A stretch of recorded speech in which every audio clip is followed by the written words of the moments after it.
kind of protocol that almost every university in America would follow. And if we do not follow that protocol, I don't think we're being respectful to the choice the student made. In other matters, I'll go ahead and say that university continues to completely cooperate with multiple law enforcement agencies represented behind me, and that in every request regarding information, regarding evidence, regarding anything connected with this incident, we have been fully forthcoming and will continue to be so. And lastly, I want to say that we have to think about our losses and we have to think about our current students. So we are simultaneously grieving, we are simultaneously processing, and I think every minute about Trey. But I also have to think about my 2,800 other students and protect them as well. In that regard, we have been very grateful that we have had increased law enforcement presence on this campus. And unfortunately, that's because this campus has received threats. And my message to that regard would be, we have students here. They came here to get an education. And folks who threaten the institution are hurting students. And we don't want that. We are supposed to be a place where students come to feel safe and to learn. That's our mission, and that's what we'll continue to do. With that, I will turn this over to Chief Peeler, who will address the investigation. Thank you. Good morning. Delta State University Police continues to mourn the tragic loss of Trey Reed. Our hearts remain with his family, friends, and all are affected during this deeply painful time. Following the discovery of the deceased on campus on Monday morning, and the release of Bolivar County Coroner's official statement, his body has been transported to the Mississippi State Medical Examiner's office. The Chief Medical Examiner began conducting a full autopsy this morning. Preliminary results are expected to be available within the next 24 to 48 hours.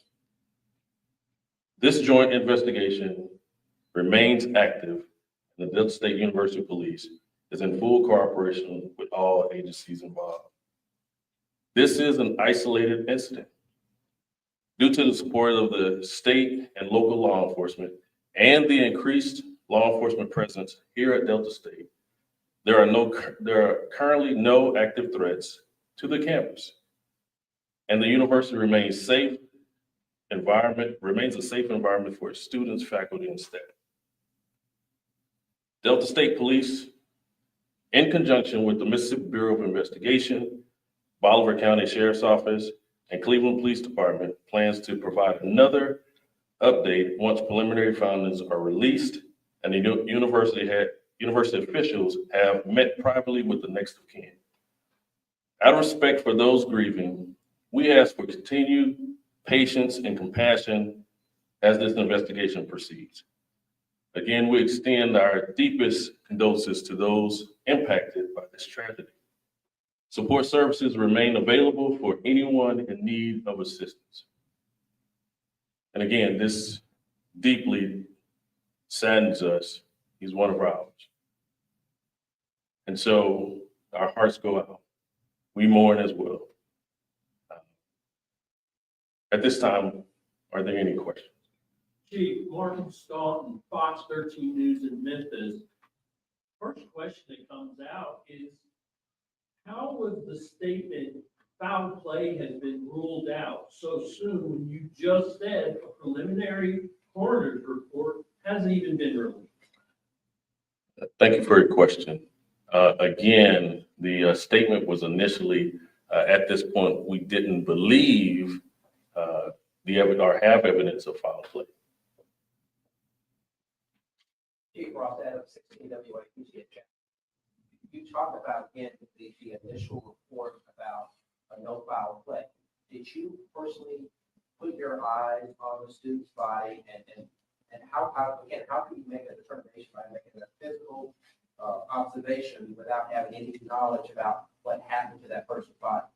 Well, with the combined effort of Delta State Police, Cleveland PD, Bolivar County Sheriff's Office, yes, did we lay eyes on the student? I did. I was there. I'm one of the first on scene. And then again, it's an ongoing investigation. And My question, including obviously, you ahead of the again, I was there. I was the second officer from my department on the scene. Yesterday, Trey's grandfather said that the first call he received, the officer told him that Trey was found in his room. But then the next call he received, and I'm quoting him, they said he hung himself. Can you explain that discrepancy? Yeah, I don't have any knowledge of any calls that the grandfather received. I know I did speak to the grandfather for the next of kin, and outside of that, I can't answer what calls he received and who he received them from. Chief, do any videos exist? There have been reports of alleged videos. There are videos, and they're in the hands of the investigative team. Right now, Cleveland PD is leading the investigation. This is our investigation, but they're leading in the investigation. So there was surveillance video that captured what Trey on campus at the time of his death. I can't speak at that at this moment. Again, there is video, but it's still, the investigation is ongoing.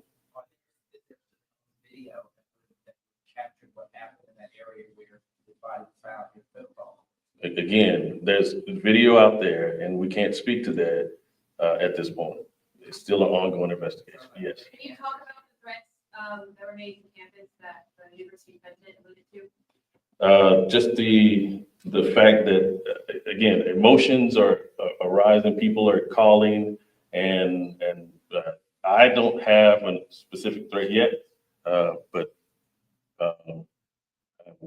again, the threats may be phone calls that staff and students are receiving, but specific threats, I don't have those at this time. I'm sorry, to address those specific threats, because we talked about the increased law enforcement and you tell us the nature of the threats that they've received.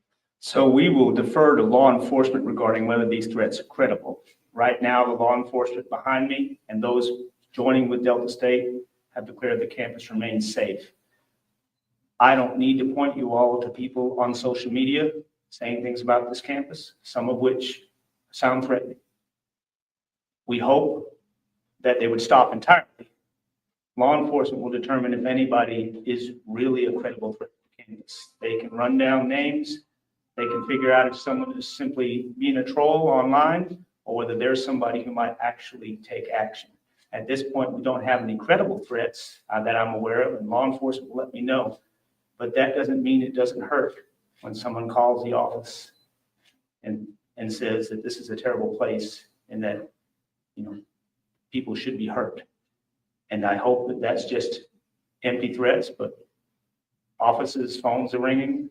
And unfortunately, and I'll go ahead and say this, like many universities, our phones are manned mostly by student workers. So can you imagine a student worker, 19-year-old sophomore who's got a part-time job answering an office phone, a totally normal thing on a college campus, picks up the phone and someone uses profanity and says something that implies violence. So we have had to change our whole protocol regarding answering the phone, and the same for online posts.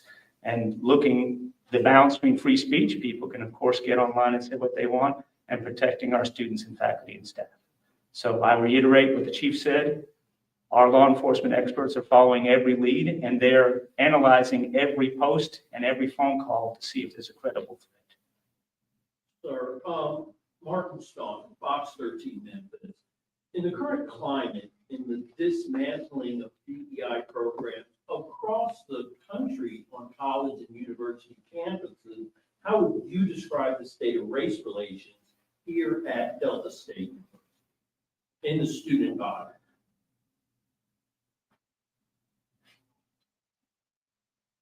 One of the things I love about Delta State is that it's what America should be. I've got 40% African-American students, and they eat and play and work and learn beside white people. And yeah, there's always tensions on every college campus. There's always disagreements. I was in the gym the other night playing pickup basketball. I know it's hard to imagine me, but and the pickup basketball just happened to be 3 white guys, one of which was me, and 3 black guys. And that was not remarkable. That was not unusual on this campus. I'm not saying this is heaven, but I'm saying I can walk into my cafeteria right now and see black people and white people eating together. I walk into my classroom on Tuesday morning, and I didn't count heads, but my classroom looked like America. And so I can't speak to the hearts of how individual students are reacting to this. I can say that my heartbreak is comprehensive, not just for Trey, although it is primarily for Trey, but for the fact that the rest of the world has an impression of Delta State that is so at odds with what I know to be this institution. This institution should not be associated with hate or hate crimes. If people knew this place, they look at it and say, wouldn't it be better if America was more like Delta State University? And we'll continue to be that in our little community, and the rest of the world will not know the joy and the grace of people living and working together and respecting each other. I'm not going to speak to the larger issue, DEI, that I'll say we should live in a world where we don't need anything but decency and respect. And I feel that at this place or I wouldn't be here. Richard Wright. And those of you from out of state, you should know that Mississippi has produced extraordinary authors, and Richard Wright is one of the best from Natchez. Richard Wright said that history comes on us and it surges up and it's fused and tangled. And so I acknowledge that this history, the imagery, is fused and tangled in people's identities. And sometimes we can't unknot it, we can't untangle it. But here is one of the best places to start to pick at that knot and to acknowledge that situation and to build off of it. So I've gone a little further than your question. I thank you for your question. But I have faith that our students will model the better angels that we all should have. Follow up with the question. Specifically, has there been recent incidents of racial tension on campus? Not that I'm aware of. Reed's family has became a lawyer. They said they want to launch an independent investigation. Would you be willing to cooperate with that? Delta State will cooperate with any investigation related to this incident. But I reiterate that our duty is to engage with the next of kin when it comes to who I speak to and what information I give and what questions I answer.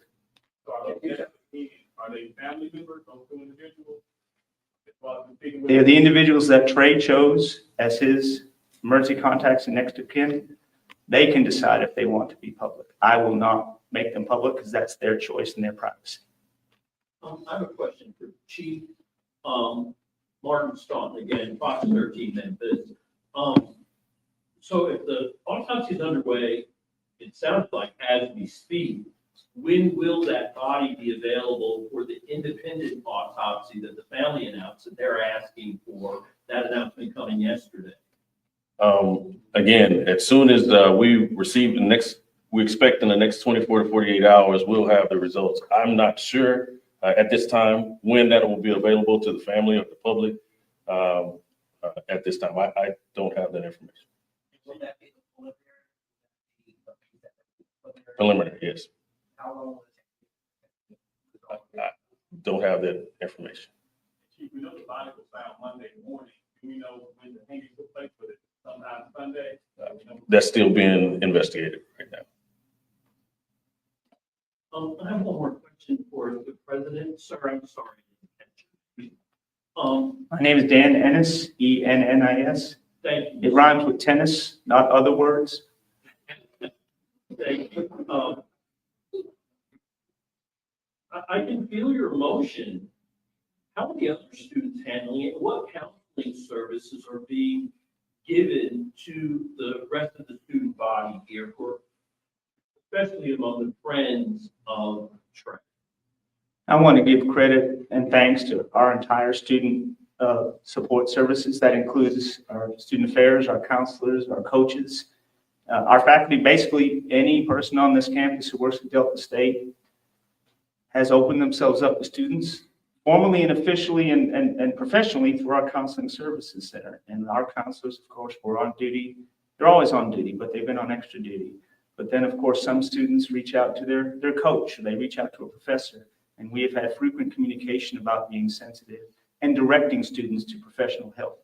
And I think that's one of the things that we will never, ever get perfect, but universities always try to be more perfect at, which is connecting students with counseling and professional help when they need it.